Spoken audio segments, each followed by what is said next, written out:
কার্যক্রম নিষিদ্ধ আওয়ামী লীগের প্রতিষ্ঠা বার্ষিকী ঘিরে কেউ নিরাপত্তা ব্যাহত করার চেষ্টা করলে নেওয়া হবে কঠোর ব্যবস্থা। একথা জানালো র্যাব। সংবাদ সম্মেলনে র্যাব ২ আরও জানায়, মোহাম্মদপুরে পুলিশের উপর হামলার ঘটনায় আরও ৩ জনকে গ্রেফতার করা হয়েছে।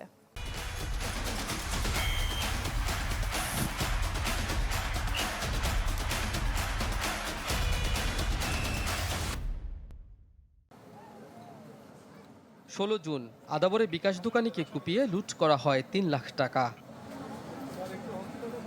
এ ঘটনায় পুলিশ অভিযানে গেলে তাদের ওপরও চালানো হয় হামলা। এ সময় পুলিশের পাল্টা গুলিতে ২ জন আহত সহ গ্রেপ্তার হয় ৪ জন। পরে এক্সেল বাবু এবং কবজিকাটা আনোয়ার গ্রুপের ৬ সদস্যকে গ্রেপ্তার করে র্যাব। এর ধারাবাহিকতায় ২ সহযোগী সহ গ্রেপ্তার হয়েছে ওই চক্রের সক্রিয় সদস্য ও ১৪ মামলার আসামি মাওরা সোহেল। উদ্ধার হয় বিদেশি অস্ত্র। মাওরা সোহেলের মোহাম্মদপুর এলাকার কিশোর গ্যাং ও ছিনতাইকারী গ্রুপ মাওরা গ্রুপ এবং এর প্রধান আবু সাইদ গ্রুপের সেকেন্ড ইন কমান্ড। এলাকা হতে অপর ২ জন ছিনতাইকারী মোহাম্মদ শফিকুল ইসলাম সুজন ও রাসেলকে গ্রেপ্তার করে তাদের নিকট ২টি সামুরাই ও একটি চাইনিজ কুড়াল উদ্ধার করা হয়।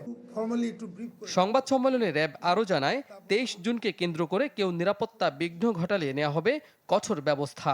এই অস্ত্র দিয়ে হোক আর যে কোনোভাবে হোক, যদি কোনো ঝুঁকি সৃষ্টি করতে চায়, আমি আবার আপনাদের বলছি, যদি কেউ ২৩ তারিখকে নিয়ে কোনো আইন শৃঙ্খলা বাহিনীর প্রতি কোনো ঝুঁকি সৃষ্টি করতে চায়, তারা কিন্তু ঝুঁকির মধ্যে থাকবে। সেটা যে কোনো ফর্মেই হোক, আমরা প্রতিহত করব। এদিকে সকালে রাজধানীর মোহাম্মদপুরে মিছিল ও বিক্ষোভ করার সময় কার্যক্রম নিষিদ্ধ আওয়ামী লীগ ও এর অঙ্গ সংগঠনের ১০ নেতাকর্মীকে আটক করা হয়েছে। কাজী ফয়সাল, চ্যানেল 24, ঢাকা।